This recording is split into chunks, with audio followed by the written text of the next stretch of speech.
नमस्कार दोस्तों, मैं वैभव अंशराज आपका स्वागत करता हूं तक्षशिला ट्यूटोरियल के ऑनलाइन चैनल पे। दोस्तों, हम लोग बात कर रहे थे क्लास 12th के फिजिक्स के चैप्टर नंबर 9 के बारे में, जिसका नाम था किरण प्रकाशिकी एवं प्रकाशिकी यंत्र। इसमें दोस्तों हम लोग लेक्चर 9.16 तक कंप्लीट कर चुके थे। आज हम लोग बात करेंगे लेक्चर 9.17 के बारे में। तो दोस्तों, आज के सेशन का जो पहला टॉपिक है वो है वर्ण विक्षेपण, यानी कि क्रोमेटिक डिस्पर्जन। देखिए दोस्तों, विक्षेपण जहां भी वर्ण शब्द का प्रयोग होता है, वर्ण ये लिखा है ना, वर्ण, इसका मतलब होता है कलर से डायरेक्ट, ठीक है। क्योंकि रंगों को शुद्ध हिंदी में अगर आप बोलेंगे, बिल्कुल क्लासिकल हिंदी में बोलेंगे, तो वर्ण बोलते हैं हम लोग, ठीक है। तो वर्ण का मतलब होता है कलर और विक्षेपण का मतलब होता है डिवाइड हो जाना, ठीक है। तो अभी मैं आपको एक छोटी सी चीज बताता हूं। देखिए दोस्तों, अगर हम लोग बात करते हैं प्योर व्हाइट लाइट की, ठीक है, प्योर व्हाइट लाइट की अगर हम लोग बात करें, देखिए यहां पे अब मैंने ये पूरा प्योर व्हाइट लाइट क्यों लिखा है, क्योंकि आपको जो लाइट व्हाइट दिख रही है वो प्योर व्हाइट नहीं है। जैसे मैं आपको बता दूं कि अगर हम लोग बात करें CFL जो हम लोग के घर में लगे रहते हैं, या LED है ना, LED बल्ब या LED रॉड जो भी लगे होते हैं, या इवन अगर आप मोबाइल का फ्लैश ऑन करें, ठीक है, मोबाइल में जो फ्लैश लाइट होती है वो क्या होता है, उससे भी निकलने वाला प्रकाश क्या होता है, व्हाइट, प्योर व्हाइट नहीं होता है। सफेद रंग का तो होता है, व्हाइट होता है, लेकिन प्योर व्हाइट नहीं होता। प्योर व्हाइट लाइट केवल और केवल सनलाइट हो सकती है, ठीक है। सनलाइट मतलब सूर्य से आने वाला जो प्रकाश होता है वही प्योर व्हाइट लाइट होता है, ठीक है। अच्छा, तो प्योर व्हाइट लाइट मतलब सूर्य से आने वाला प्रकाश, ठीक है। बाकी सूर्य से आने वाले प्रकाश के अलावा जितनी भी व्हाइट लाइट आपको दिख रही है वो प्योर व्हाइट लाइट नहीं है, ये मैं दावे के साथ कह सकता हूं, ठीक है। अच्छा, प्योर व्हाइट लाइट को पहचानेंगे कैसे? कहते हैं प्योर व्हाइट लाइट जो है वो 7 रंगों से मिलकर बनी होती है, ठीक है। चलिए, तो प्योर व्हाइट लाइट जो होती है वो हमेशा 7 रंगों के प्रकाश से मिलकर बनी होगी, या आप यूं भी कह सकते हैं कि प्योर व्हाइट लाइट में 7 रंग के प्रकाश होते हैं। कौन कौन से? वॉयलेट यानी कि बैगनी, ठीक है, और इंडिगो यानी कि जामुनी। आपने दोस्तों जामुन खाया होगा, ठीक है। तो जामुन को खाने के मतलब जामुन को जब आप पहली बाइट काटिए और उसमें आप देख सकते हैं जामुन का भी अपना एक रंग होता है, ठीक है। या फिर अगर आपने नहीं महसूस किया है तो आप ऐसे महसूस कर सकते हैं, ठीक है। जामुन का जो जामुनी रंग होता है वो हल्का सा पिंक टाइप का होता है, ठीक है। अगर इसको देखना है तो क्या करिए, किसी सफेद कपड़े, थोड़ा सा जामुन को ऐसे हाथ से पकड़ के थोड़ा सा मसल लेंगे तो जामुन का थोड़ा सा रस जो है वो आपके हाथों में लग जाएगा। उसको आप सफेद कपड़े पे पोंछ दीजिए, फिर देखिए वो सफेद कपड़े पे कौन सा रंग आता है। सफेद कपड़े पे जो रंग आएगा वो करीब पिंक, करीब लगभग पिंक के जैसा होगा, और वही कलर होता है जामुनी कलर, ठीक है। तो उसको इंग्लिश में इंडिगो बोलते हैं, ठीक। वॉयलेट मतलब बैगनी, इंडिगो मतलब जामुनी कलर, ब्लू आप जानते हैं नीला, ग्रीन यानी कि हरा, येलो मतलब पीला, ऑरेंज मतलब नारंगी रंग, और रेड मतलब लाल। तो सूर्य का प्रकाश जो होता है वो प्योर व्हाइट लाइट होता है, क्योंकि सूर्य का प्रकाश ये 7 रंगों से मिलकर बना होता है, ठीक है।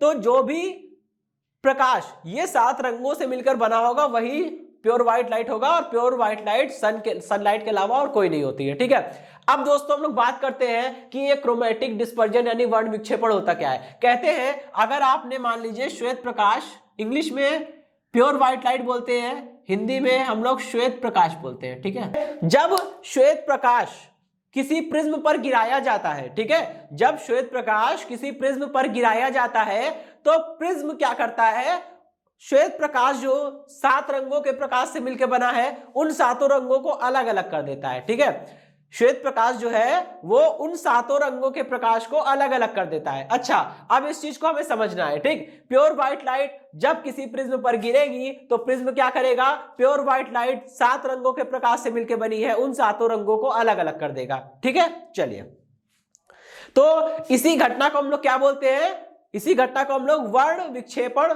बोलते हैं, यानी कि क्रोमेटिक डिस्पर्जन बोलते हैं, ठीक है। दोस्तों, वर्ण विक्षेपण का मतलब आपको समझ में आ गया, ठीक है। कहते हैं जब भी किसी प्रिज्म पर कोई श्वेत प्रकाश आपतित कराया जाता है तब प्रिज्म से निकलने के पश्चात, तब प्रिज्म से निर्गत होने के पश्चात या निकलने के पश्चात वो श्वेत प्रकाश अपने 7 अवयवी या घटक रंगों में विभक्त हो जाता है, ठीक है। और इस घटना को हम लोग क्या बोलते हैं, इस घटना को हम लोग बोलते हैं क्रोमेटिक डिस्पर्जन यानी कि वर्ण विक्षेपण। और वर्ण विक्षेपण की घटना में श्वेत प्रकाश के घटक सातों रंग एक निश्चित क्रम में प्राप्त होते हैं और इस निश्चित क्रम को हम लोग क्या बोलते हैं?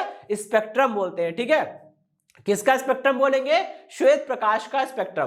तो एक नंबर में या छोटे लॉन्ग में, सॉरी लॉन्ग कह रहा हूं, शॉर्ट में क्वेश्चन आपको आ सकता है कि श्वेत प्रकाश के स्पेक्ट्रम से आप क्या समझते हैं। तो आपको एक चीज बतानी पड़ेगी कि जब प्रिज्म से श्वेत प्रकाश आपतित कराया जाता है तब प्रिज्म से निर्गत प्रकाश जो होता है वो प्रिज्म से निर्गत होने के पश्चात श्वेत प्रकाश अपने 7 घटक या अवयवी रंगों में विभक्त हो जाता है। इस घटना को हम लोग वर्ण विक्षेपण कहते हैं और वर्ण विक्षेपण की घटना में श्वेत प्रकाश के घटक सातों रंग एक निश्चित क्रम में प्राप्त होते हैं जिसे हम लोग स्पेक्ट्रम कहते हैं। ठीक है, किसका स्पेक्ट्रम? श्वेत प्रकाश का स्पेक्ट्रम कहते हैं। अच्छा, अब इसका कारण समझेंगे दोस्तों, कारण जानेंगे कि ऐसा क्यों हो रहा है। ठीक है, चलिए ऐसा क्यों हो रहा है इसका कारण जानेंगे। सबसे पहले तो ये जान लीजिए कि 7 रंग होते हैं। ठीक है, कौन कौन से? विबग्योर, याद करना काफी आसान है, VIB विबग्योर, GYOR।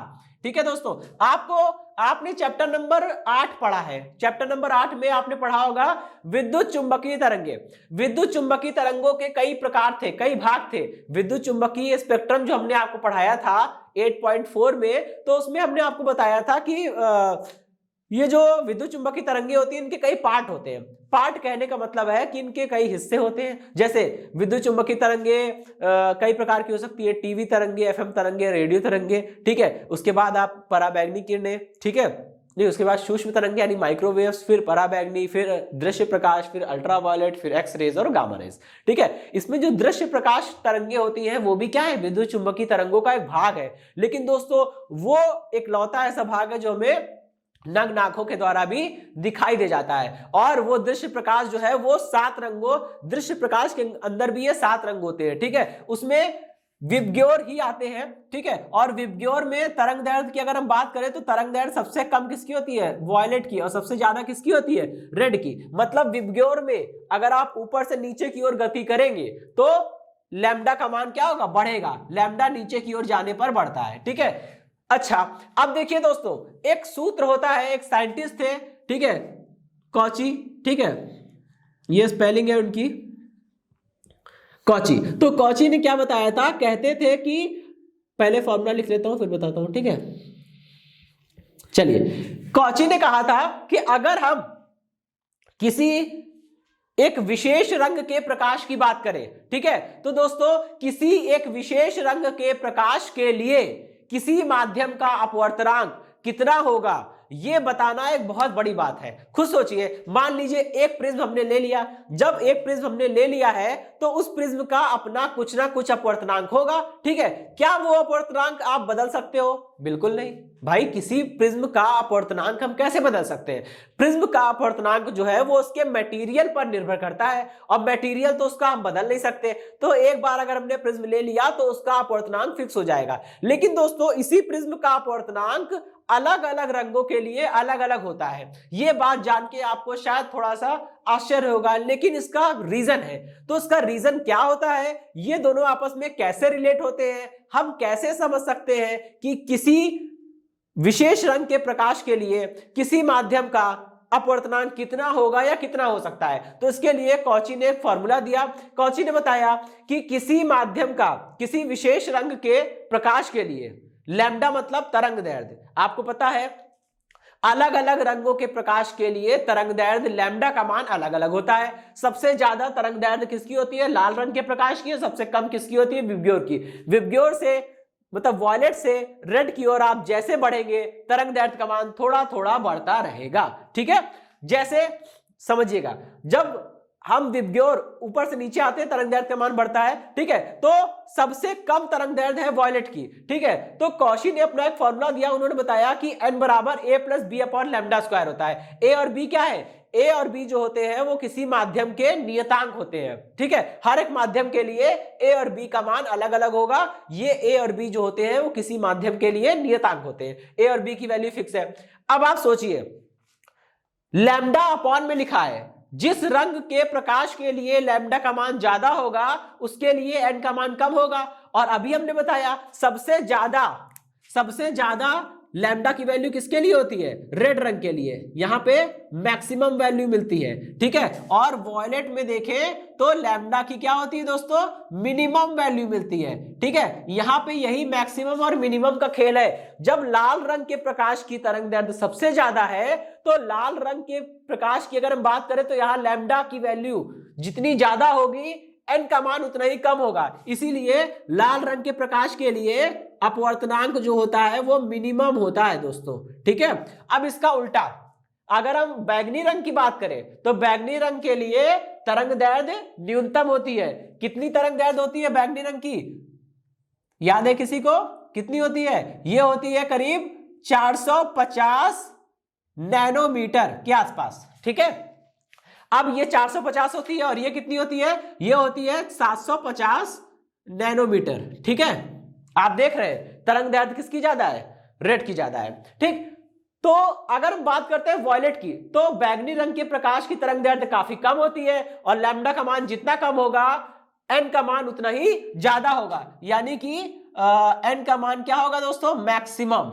ओके, चलिए, तो यहां पे ये चीज जो है वो हमें समझने वाली है कि लाल रंग के प्रकाश की तरंग दैर्ध्य ज्यादा है और लाल रंग के प्रकाश के लिए किसी भी माध्यम का अपवर्तनांक सबसे कम होगा। इसका उल्टा बैगनी रंग के प्रकाश के लिए तरंग दैर्ध्य का मान सबसे कम है तो बैगनी रंग के प्रकाश के लिए किसी भी माध्यम का अपवर्तनांक सबसे ज्यादा होगा, ठीक है। यह बात समझ में आ गई? अच्छा, तो देखिए क्या होता है दोस्तों, बैगनी रंग के प्रकाश के लिए किसी माध्यम का अपवर्तनांक जो है वो सबसे ज्यादा है और लाल रंग के लिए कम है। अब यहां पे मैं आपको एक फॉर्मूला बताता हूं। अभी लास्ट वाले सेशन में हमने प्रिज्म के बारे में पढ़ा है और हमने प्रिज्म के लिए पढ़ा है कि किसी भी पतले प्रिज्म का विचलन कोण, किसी भी पतले प्रिज्म के लिए विचलन कोण का मान कितना होता है? n-1 इंटू ए के बराबर होता है, ठीक है। अब इस फॉर्मूले को जरा ध्यान से देखिए। अगर हम बात करते हैं किसकी? अगर हम बात करते हैं बैगनी रंग के लिए तो डेल एम, बैगनी के लिए बात हो रही है तो नीचे वी लिख दिया। वी मतलब वॉयलेट मतलब बैगनी रंग। तो बैगनी रंग के प्रकाश के लिए यहां पे एन क्या है दोस्तों? एन होता है माध्यम का अपवर्तनांक। और अगर मैं बैगनी रंग की बात कर रहा हूं तो एन की जगह पे क्या रखना पड़ेगा? बैगनी रंग के लिए माध्यम का अपवर्तनांक। मैं आपको पहले ही बोल चुका हूं कि किसी एक माध्यम का अपवर्तनांक अलग अलग रंगों के लिए अलग अलग होता है। माध्यम एक ही है लेकिन अलग अलग रंगों के लिए अपवर्तनांक उसका अलग अलग होगा, ठीक है। तो अगर हम यहां पे बैगनी रंग की बात कर रहे हैं तो यहां अपवर्तनांक भी तो बैगनी रंग का रखना पड़ेगा। तो एन की जगह पे एन भी रखेंगे और ए अपनी जगह पे आ जाएगा, बस। अब देखिए ये तो हो गया बैगनी रंग की बात। अब हम लोग लाल रंग के प्रकाश की बात करते हैं तो लाल रंग के लिए डेल एम इंटू ए, मतलब इंटू कह रहा हूं, डेल एम, लाल रंग के प्रकाश की बात हो रही ना तो रेड, ठीक है। लाल रंग के लिए डेल एम का मान निकालिए। लाल रंग के लिए कितना हो जाएगा? ये हो जाएगा nr-1 इंटू ए। अब दोस्तों आप समझ सकते हैं, ठीक है, लाल रंग का किसके लिए अपवर्तनांक ज्यादा होता है? बैगनी का या लाल का? तो हमें पता है कि बैगनी रंग के लिए माध्यम का अपवर्तनांक जो होता है वो लाल रंग के लिए माध्यम के अपवर्तनांक की तुलना में ज्यादा होता है। एनबी का मान ज्यादा होगा, एनआर का मान कम होगा। और जब एनबी का मान ज्यादा है, एनआर का मान कम है, तो दोनों को देखिए, ठीक है। यहां पे वैल्यू ज्यादा है, एनबी का मान एनआर से ज्यादा है, यहां पे वैल्यू ज्यादा है तो डेल एम का मान क्या होगा दोस्तों? डेल एम ऑफ वी का मान जो है वो ज्यादा होगा किसकी तुलना में? डेल एम ऑफ आर की तुलना में। इसीलिए क्या होता है, जब श्वेत प्रकाश किसी प्रिज्म पर गिरता है और प्रिज्म के अंदर जाते ही क्या होता है? प्रिज्म का माध्यम तो एक है लेकिन अलग अलग रंगों के लिए अपवर्तनांक अलग अलग होता है और इसीलिए प्रिज्म के अंदर प्रवेश करते ही श्वेत प्रकाश के सातों रंग जो होते हैं वो अपने अपने विचलन कोण के मुताबिक मुड़ना शुरू हो जाते हैं, अलग होना शुरू हो जाते हैं, ठीक है। कैसे आप समझ सकते हैं? यहां पे इनका क्रम क्या है? सबसे ज्यादा विचलन कोण किसके लिए है? सबसे ज्यादा विचलन कोण है बैगनी के लिए, ठीक है। उसके बाद किसके लिए? उसके बाद हो जाएगा इंडिगो के लिए, ठीक है। उसके बाद हो जाएगा ब्लू के लिए, ठीक है। और फिर उसके बाद हो जाएगा ग्रीन के लिए, ठीक है। और ऐसे ही चलता रहेगा, फिर ग्रीन के बाद कौन आएगा? येलो, ठीक है, और येलो के बाद कौन आएगा? ऑरेंज, और ऑरेंज के बाद कौन आ जाएगा? रेड। ठीक है, यहां पे ये चीज समझने वाली है कि सबसे ज्यादा बैगनी के लिए विचलन कोड होगा, फिर इंडिगो के लिए, फिर ब्लू के लिए, फिर ग्रीन के लिए, फिर येलो के लिए, फिर ऑरेंज के लिए, और सबसे कम होगा रेड के लिए। तो विचलन कोड का मतलब होता है कि प्रकाश की किरण अपने सीधे ऋजु रेखीय पथ यानी कि बिल्कुल सरल रेखा से कितने कोण से मुड़ गई है। तो सबसे ज्यादा कोण से जो प्रकाश मुड़ेगा वो होगा बैगनी रंग का प्रकाश। क्यों? क्योंकि बैगनी रंग के प्रकाश के लिए विचलन कोण सबसे ज्यादा है, इसलिए बैगनी रंग का प्रकाश सबसे ज्यादा मात्रा में विचलित होगा और लाल रंग का प्रकाश सबसे कम मात्रा में विचलित होगा। समझ में आ गया? अच्छा, तो लाल रंग का प्रकाश सबसे कम विचलित हो रहा है और बैगनी रंग का प्रकाश सबसे ज्यादा विचलित हो रहा है, यही चीज समझनी थी। ठीक, इसलिए क्या होता है, अच्छा, जब ये जैसे ही ये माध्यम में प्रवेश किए इन लोग ने अलग होना शुरू कर दिया। और आपको पता है जब किसी एक ही माध्यम में प्रकाश चलता है तो वो हमेशा सरल रेखा में चलता है, वो अपने रेखीय पथ से तभी मुड़ता है जब वो एक माध्यम से निकल के दूसरे माध्यम में जा रहा होता है। जब एक बार प्रिज्म में प्रकाश प्रवेश किया तो प्रिज्म की एक सतह से दूसरी सतह तक जाएगा तो बिल्कुल सरल रेखा में ही जाएगा।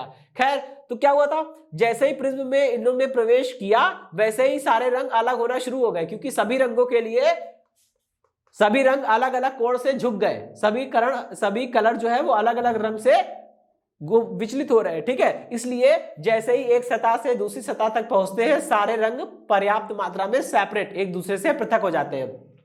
फिर क्या होगा, प्रिज्म की दूसरी सतह पर फिर से अपवर्तन होगा और प्रकाश जो है वो कांच से निकल के वायु में जाएगा। जब कांच से निकल के वायु में जाएगा तो अपने रेखीय पथ से वो विचलित होगा, लेकिन वायु में आने के बाद फिर वो सारे रंग एक सीधी रेखा में चलने लगेंगे। इसीलिए हमें विबग्योर जो मिलता है उसमें सबसे नीचे कौन होता है? वॉयलेट, और सबसे ऊपर कौन होता है? रेड। ठीक है, ओके दोस्तों, तो ये चीज हमको समझने वाली है। ठीक, कि सबसे नीचे वॉयलेट मिलेगा, सबसे ऊपर आपको रेड मिलेगा। अच्छा, तो ये तो कारण समझ में आ गया कि ऐसा क्यों हो रहा है। यहां पे ये जो कॉची का फॉर्मूला है इसको जरूर ध्यान रखिएगा, क्योंकि ये आपसे न्यूमेरिकल कह रहा हूं, वाइवा में आपसे टीचर पूछ सकते हैं। ठीक है, ये आपको बुक में भी नहीं मिलने वाला, ठीक है, एनसीईआरटी में नहीं है, ये मिलेगा नहीं।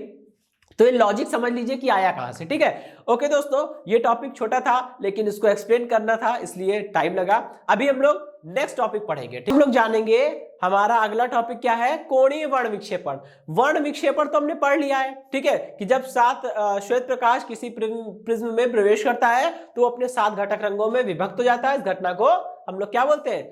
वर्ण विक्षेपण बोलते हैं। और ये सातों घटक रंग एक निश्चित क्रम में प्राप्त होते हैं जिसे हम लोग श्वेत प्रकाश का स्पेक्ट्रम बोलते हैं। अच्छा, अब कोणीय वर्ण विक्षेपण क्या है कहते हैं, और मैंने लास्ट वाले टर्न पे आपको एक्सप्लेन भी किया था इसके जस्ट पहले वाले टॉपिक में। ठीक है, कि प्रिज्म में प्रवेश करते ही सभी सातों घटक रंग अलग अलग कोण से विचलित होते हैं और इन सभी रंगों के लिए विचलन कोण का मान अलग अलग होता है। वॉयलेट के लिए सबसे ज्यादा होता है और रेड के लिए सबसे कम होता है। ठीक है, इसीलिए क्या होता है कि वॉयलेट यानी बैंगनी रंग का प्रकाश सबसे अधिक मात्रा में विचलित होता है और रेड यानी लाल रंग का प्रकाश सबसे कम मात्रा में विचलित होता है।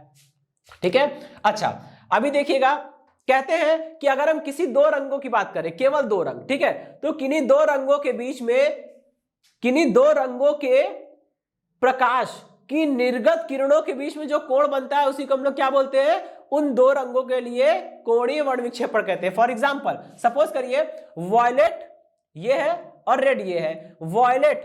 वॉयलेट यानी बैगनी और रेड यानी कि लाल, बैगनी और लाल रंगों के किरणों के बीच में जो कोण बन रहा होगा उसे हम लोग क्या बोलेंगे?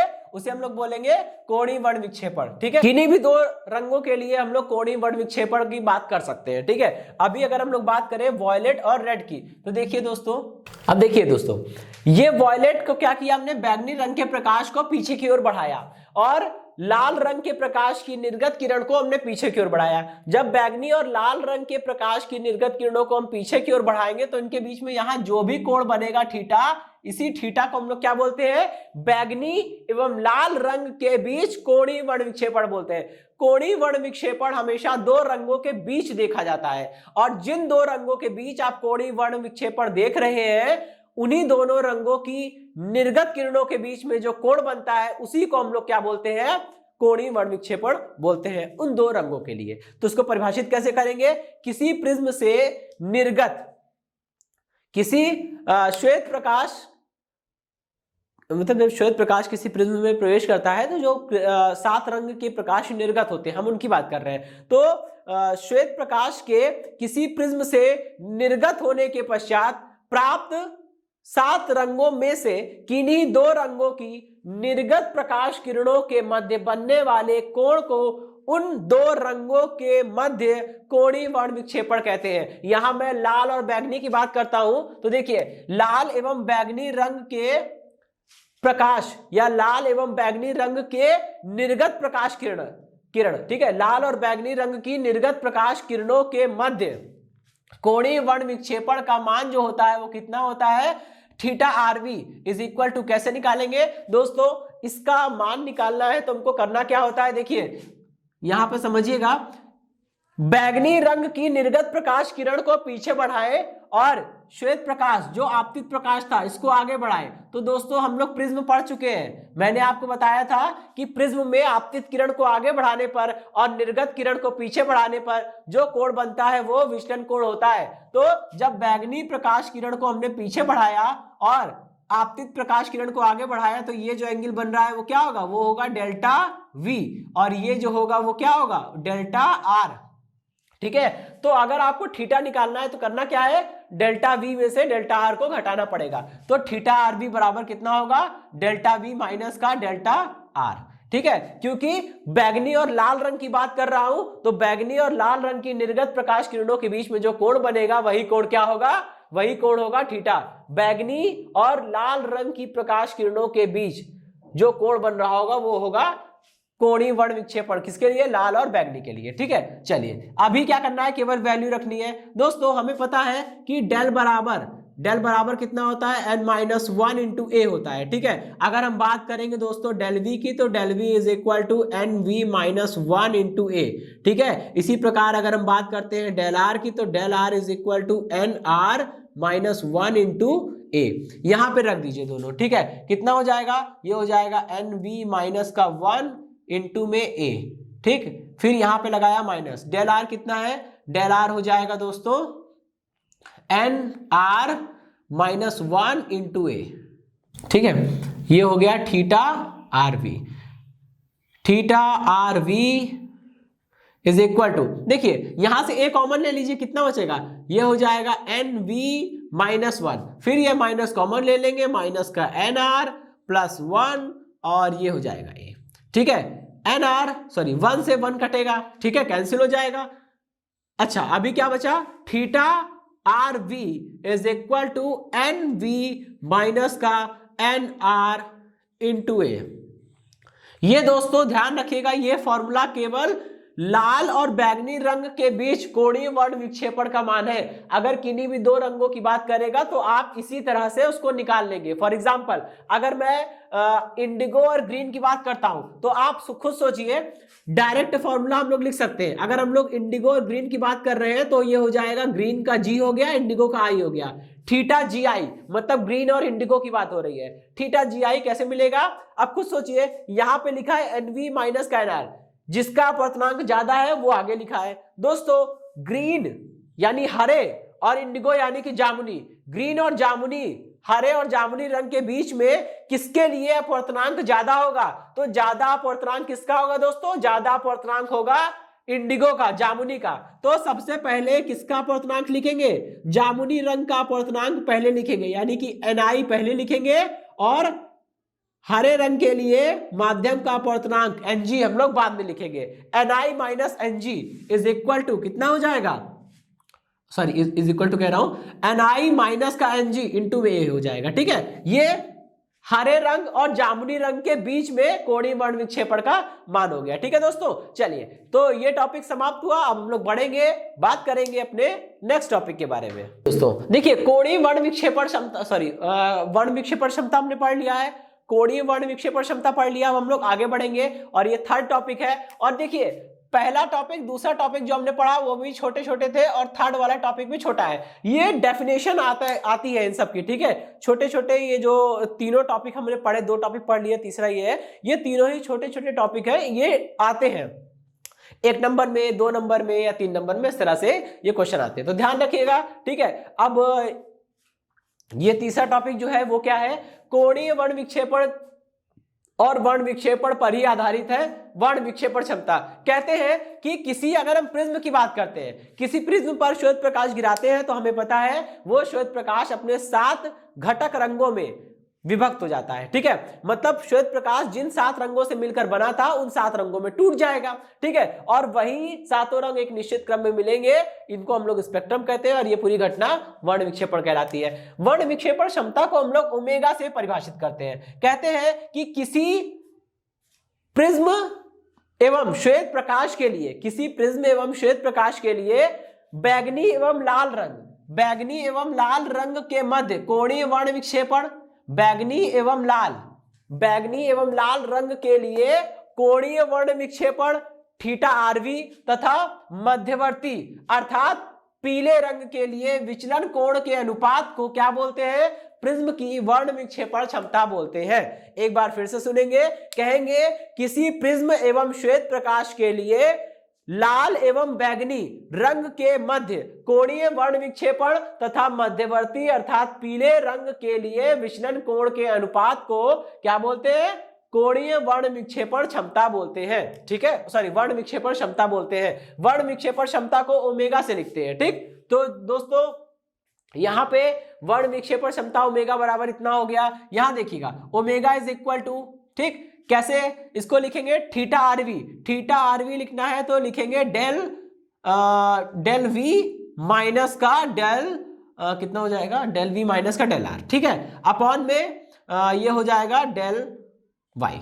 देखिए ये कहां से आया, थीटा आरवी, अभी हमने पीछे लास्ट वाले टॉपिक पे पढ़ा था। थीटा आरवी क्या होता है, बैगनी और लाल रंग के लिए कोणीय वर्ण विक्षेपण निकालना है तो आपको करना क्या होगा, बैगनी रंग के लिए विचलन कोण माइनस लाल रंग के लिए विचलन कोण को घटाकर लिखना होगा। इन दोनों का जो डिफरेंस आएगा वही थीटा आरवी होगा। अच्छा, अभी हमको क्या करना है नेक्स्ट स्टेप में दोस्तों, हमें पता है कि डेल इज इक्वल टू कितना होता है, n-1 इंटू ए होता है, ठीक है। तो यहां डेल वी लिखेंगे, डेल वी कितना हो जाएगा, डेल वी हो जाएगा n क्या हो जाएगा, n v -1 इंटू ए, ठीक है। फिर यहां माइनस लगा, ये हो जाएगा nr -1 इंटू ए, और वो ये क्या है, येलो के लिए हो जाएगा ny -1 इंटू ए, ठीक है।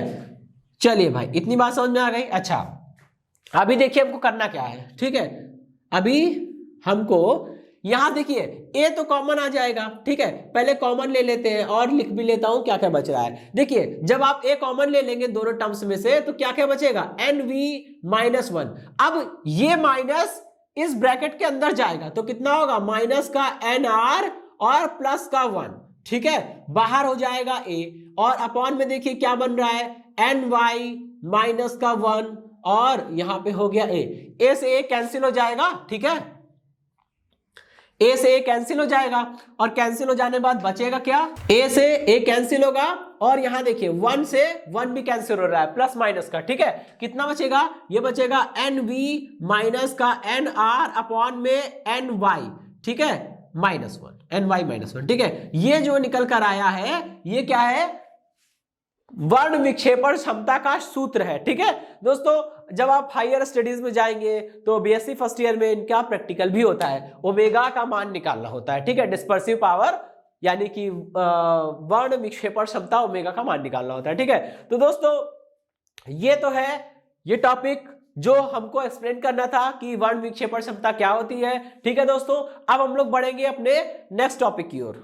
और दोस्तों मैं आपको एक चीज और बताना चाहता हूं, वो ये है कि देखिए दोस्तों, अभी हमने पढ़ा है वर्ण विक्षेपण, ठीक है। तो वर्ण विक्षेपण की घटना पर ही एक आधारित एक और घटना है जो हम लोग ने बचपन में हम सभी ने किया है, ठीक है। वो ये है कि रॉड की रोशनी के सामने अपनी नई स्केल को निकाल के जब देखते थे तो नई स्केल में आपको रंग दिखते थे, अलग अलग कलर दिखते थे। ठीक है, जब आप किसी नई स्केल को खरीद के लाते हैं दोस्तों तो उस नई स्केल पे कोई भी स्क्रैचेस नहीं लगे होते हैं। ठीक है, जब हम अपनी आंखों के सामने उस स्केल को रख के पीछे बल्ब को या रॉड को देखते हैं, किसी भी एलईडी बल्ब को, सीएफएल को या रॉड को या किसी प्रकाश स्रोत को देखते हैं तो हमें दिखता है, वहां पे हमें कलर दिखने लगते हैं। ठीक है, लेकिन दोस्तों आपने गौर किया होगा आपको कभी भी सातों कलर नहीं दिखे होंगे, आपको कभी सातों कलर विबग्योर नहीं दिखा होगा। इसका कारण क्या है? इसका कारण यह होता है दोस्तों,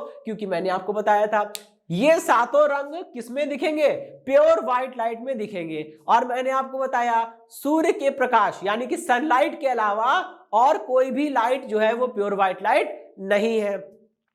ठीक है, आपको व्हाइट लगती जरूर है ट्यूबलाइट की रोशनी, लेकिन वो प्योर व्हाइट नहीं होती है। ठीक है, उसमें केवल 3 या 4 कलर होते हैं। मेनली आपको उसमें ग्रीन दिख जाएगा, रेड दिख जाएगा और थोड़ा सा ऑरेंज दिख जाएगा और हल्का सा ब्लू दिख जाएगा, बस। ठीक है, बाकी ये येलो, वॉयलेट, इंडिगो बहुत गायब से रहेंगे। इंडिगो तो बिल्कुल ही नहीं दिखेगा। ठीक है, तो ये चीज है। तो कहने का मतलब क्या है कि हमारी स्केल से जब हम देखते हैं तो होता क्या है, इधर हमारी आंख है, बीच में स्केल है, पीछे लाइट सोर्स है। जब लाइट सोर्स से यानी प्रकाश स्रोत से प्रकाश आएगा, जब प्रकाश स्रोत से प्रकाश आएगा, हमारी आंख इधर है, तो जैसे ही प्रकाश स्रोत स्केल में प्रवेश करेगा, स्केल क्या है? स्केल एक माध्यम है। ठीक है, वो प्लास्टिक का बना है। ठीक है, तो क्या होता है, उसका अपना एक अपवर्तनांक होता है। तो जैसे ही प्रकाश जो है वो स्केल में प्रवेश करेगा, क्या होगा? वर्ण विक्षेपण की घटना होगी। और वर्ण विक्षेपण की घटना के कारण प्रकाश जो है स्केल में प्रवेश करते ही अपने 7 रंगों में टूट जाएगा। लेकिन हर लाइट व्हाइट लाइट नहीं होती है। तो आपके घर के सीएफएल या ट्यूबलाइट की जो लाइट है वो जितने भी तरह के प्रकाशों से मिलकर बनी है, अपने सभी घटक रंगों में टूट जाएगी। और जैसे ही प्रकाश आपके स्केल में प्रवेश करता है वो अपने घटक रंगों में विभक्त हो जाता है और विभक्त होने के बाद आपको उतने ही रंग आपको दिखाई देते हैं। ठीक है, तो जो बचपन में हम लोग ने किया था, नई स्केल को लाइट सोर्स के सामने रख के देखा था, जो कलर दिखते थे वो कलर इसलिए दिखते थे क्योंकि वर्ण विक्षेपण की घटना होती थी। बचपन में नहीं समझ में आता था, लेकिन अब हम लोग जान गए हैं। ठीक है, और एक और बात, जब वही स्केल पुरानी हो जाती है तो आपको कलर दिखना बंद हो जाते हैं। ऐसा क्यों? क्योंकि दोस्तों जब स्केल पुरानी हो जाती है तो उस स्केल में क्या होते हैं? स्क्रैचेस पड़ जाते हैं, जिस कारण अपवर्तन नहीं हो पाता और प्रकाश जो है वो स्केल में प्रवेश तो करता है लेकिन अपवर्तन नहीं हो पाता, इसलिए हमें कलर नहीं दिखाई देते, या दिखते भी हैं तो बहुत डल दिखते हैं। ठीक है, तो उसका कारण वर्ण विक्षेपण है जो हमने बचपन में घटना देखी थी। ठीक है, चलिए अब हम लोग आगे बढ़ते हैं और एक छोटा सा टॉपिक और है, उसको भी देख लेते हैं, वर्ण विपथन। ठीक है, यानी कि क्रोमैटिक एब्रेशन। तो क्रोमैटिक एब्रेशन यानी कि वर्ण विपथन क्या होता है? ये दोस्तों एक प्रकार का दोष है। ठीक है, एक प्रकार का दोष है ये। ठीक है, इसको समझने के लिए मुझे एक डायग्राम बनाना पड़ेगा। तो पहले डायग्राम बनाते हैं फिर देखते हैं। चलिए दोस्तों, तो यहाँ पे जो मैं डायग्राम बनाने की बात कर रहा था वो डायग्राम बन चुका है। देखिए, कहते हैं कि अगर किसी श्वेत प्रकाश से प्रकाशित किसी वस्तु का लेंस द्वारा प्रतिबिंब बनाया जाए तो दोस्तों वो प्रतिबिंब कैसा होगा? टेढ़ा मेढ़ा होगा, रंगीन होगा और अस्पष्ट होगा। ठीक है, तो ऐसा क्यों होता है? ठीक है, वो हम लोग बाद में जानेंगे। लेकिन इसी दोष को, प्रतिबिंब में आने वाले इसी दोष को क्या बोलते हैं? वर्ण विपथन बोलते हैं। कहते हैं श्वेत प्रकाश से प्रकाशित किसी वस्तु का लेंस द्वारा बनने वाला प्रतिबिंब प्रायः रंगीन, टेढ़ा मेढ़ा तथा अस्पष्ट होता है। लेंस के द्वारा बनने वाले इस प्रतिबिंब में इसी दोष को क्या बोलते हैं हम लोग? वर्ण विपथन बोलते हैं। ठीक है, तो ऐसा क्यों होता है आइए देखते हैं। ठीक, कहते हैं कि अगर श्वेत प्रकाश से प्रकाशित किसी वस्तु का प्रतिबिंब हम लोग लेंस द्वारा बना रहे हैं तो श्वेत प्रकाश से प्रकाशित है वस्तु, इसका मतलब उस वस्तु पे श्वेत प्रकाश गिर रहा है। जब उस वस्तु पे श्वेत प्रकाश गिरेगा तो वही प्रकाश वस्तु से परावर्तित होकर लेंस की ओर जाएगा और लेंस की ओर जब श्वेत प्रकाश गिरेगा, यहां पे मैं लिख दे रहा हूं ये क्या है? ये श्वेत प्रकाश है। ओके, जब श्वेत प्रकाश लेंस पर गिरेगा तो आपको पता है श्वेत प्रकाश 7 रंगों से मिलकर बना होता है और जब ये श्वेत प्रकाश लेंस में प्रवेश करेगा तो लेंस में प्रवेश करते ही क्या होगा? यह 7 रंगों में टूट जाएगा। जब यह प्रकाश 7 रंगों में टूट जाएगा तो अगर दोस्तों हम बात करें तो बैगनी रंग के प्रकाश के लिए अपवर्तनांक जो होता है वो सबसे कम होता है, सबसे अधिक होता है सॉरी, और लाल रंग के प्रकाश के लिए अपवर्तनांक जो होता है वो सबसे कम होता है। ठीक है, अच्छा अब दोस्तों लेंस मेकर फॉर्मूला तो आपको याद ही होगा। ठीक है, यहां पे बाकी भी लिख दे रहा हूं। ठीक है, लेंस मेकर फॉर्मूला दोस्तों आपको याद है 1/f is equal to n-1 bracket में 1/r1 माइनस 1/r2। ठीक है दोस्तों, इसको देख के आपको समझ में आ रहा होगा बैगनी रंग के प्रकाश के लिए अपवर्तनांक सबसे ज्यादा है, तो बैगनी रंग के लिए 1/f का मान सबसे ज्यादा होगा। ठीक है, मैक्सिमम होगा बैगनी रंग के लिए। ठीक है, लेकिन जब बैगनी रंग के प्रकाश के लिए 1/f का मान सबसे ज्यादा होगा तो FV का मान सबसे कम होगा, मिनिमम होगा। ठीक है, इसका उल्टा अगर हम लाल रंग के प्रकाश की बात करते हैं तो लाल रंग के प्रकाश के लिए NR का मान सबसे कम होता है, N का मान सबसे कम होगा तो F का मान सबसे ज्यादा होगा, इसलिए FR की वैल्यू जो होगी वो मैक्सिमम होगी। ठीक है, इसीलिए ऐसा होता है कि जब श्वेत प्रकाश से प्रकाशित किसी वस्तु का प्रतिबिंब बनाते हैं तो जैसे ही श्वेत प्रकाश लेंस में प्रवेश करता है वो अपने 7 घटक रंगों में विभक्त हो जाता है वर्ण विक्षेपण की घटना के कारण। अब क्या होगा, अब ये रंग एक बार अलग हो गए तो वापस कंबाइंड नहीं होंगे। क्या होगा, ये जब प्रिज्म से प्रकाश निकलेगा तो बैगनी रंग के प्रकाश की फोकस दूरी कम है, सबसे कम है, और लाल रंग के प्रकाश की फोकस दूरी सबसे ज्यादा है। तो होगा क्या, ये बैगनी रंग जो है वो लेंस के पास, उसकी फोकस दूरी कम है तो बैगनी रंग जो है वो लेंस के पास ही फोकस हो जाएगा, और लाल रंग जो है उसकी फोकस दूरी ज्यादा है, इसलिए लाल रंग जो है वो लेंस से काफी दूर किसी बिंदु पर फोकस होगा। और जब आपने किसी वस्तु का प्रतिबिंब बनाया है और उस वस्तु का प्रतिबिंब जो है वो लाल रंग के द्वारा अलग किसी बिंदु पर बना है और बैगनी रंग के द्वारा उसी वस्तु का प्रतिबिंब किसी अलग बिंदु पर बना है, तो दोस्तों आपको एक बात मैं बता दूं, जब ये सातों रंग विबग्योर, ठीक है, violet, indigo, blue, green, yellow, orange, red, जब ये सातों रंग आपस में मिल जाते हैं तो ये सातों रंग बिल्कुल गायब हो जाते हैं और केवल एक रंग दिखता है, वो है व्हाइट। ठीक है, मतलब अगर ये सातों रंग एक साथ, अगर ये सातों रंग के प्रकाश एक ही बिंदु पर किसी वस्तु का प्रतिबिंब बनाएंगे तब तो आपको प्रतिबिंब जो है वो बिल्कुल श्वेत दिखाई देगा, व्हाइट दिखाई देगा। अगर ये सारे रंग वस्तु का प्रतिबिंब अलग अलग बिंदुओं पर बना रहे हो, जैसे कि यहां पे बन रहा है, ठीक है, बैंगनी रंग के प्रकाश ने वस्तु का प्रतिबिंब इस बिंदु पर बना दिया। ठीक है, इसको पॉइंट ले लेते हैं, इसको मैं पॉइंट P बोल दे रहा हूं, इसको पॉइंट Q बोल दे रहा हूं। तो बैंगनी रंग के प्रकाश ने वस्तु का प्रतिबिंब जो है वो बिंदु P पर बना दिया और लाल रंग के प्रकाश ने वस्तु का प्रतिबिंब जो है वो Q बिंदु पर बना दिया। जब वस्तु तो एक ही है, वस्तु एक ही है, लेकिन अलग अलग रंग के प्रकाश उसका प्रतिबिंब अलग अलग बिंदुओं पर बना रहे हैं, और जब तक अलग अलग रंगों के द्वारा बनने वाला प्रतिबिंब अलग अलग स्थान पर बनेगा तब तक वो प्रतिबिंब हमेशा रंगीन ही दिखाई देगा, कलरफुल ही दिखाई देगा। इस कारण जो है किसी भी श्वेत प्रकाश से प्रकाशित वस्तु का लेंस के द्वारा बनने वाला प्रतिबिंब जो होता है वो रंगीन होता है। और दोस्तों देखिए, आगे पीछे प्रतिबिंब बन रहा है इसलिए टेढ़ा मेढ़ा भी होगा और क्लियर नहीं होगा, अस्पष्ट होगा। और लेंस के इसी दोष को हम लोग क्या बोलते हैं, वर्ण विपथन बोलते हैं। ठीक है दोस्तों, तो एक बार इसको फिर से रिवाइज कर लेते हैं कि श्वेत प्रकाश से प्रकाशित किसी वस्तु का लेंस के द्वारा बनने वाला प्रतिबिंब प्रायः रंगीन, टेढ़ा मेढ़ा तथा अस्पष्ट होता है, और लेंस के द्वारा बनने वाले प्रतिबिंब में उत्पन्न इसी रंग संबंधी दोष को हम लोग क्या बोलते हैं, वर्ण विपथन बोलते हैं। ठीक है दोस्तों, तो दोस्तों इसी के साथ ये लेक्चर समाप्त होता है। इस सेशन से जुड़े नोट्स प्राप्त करने के लिए डिस्क्रिप्शन में दिए गए लिंक पर जाके क्लिक कीजिए। ओके दोस्तों, आज के सेशन में इतना ही, मिलता हूं नेक्स्ट सेशन में, धन्यवाद।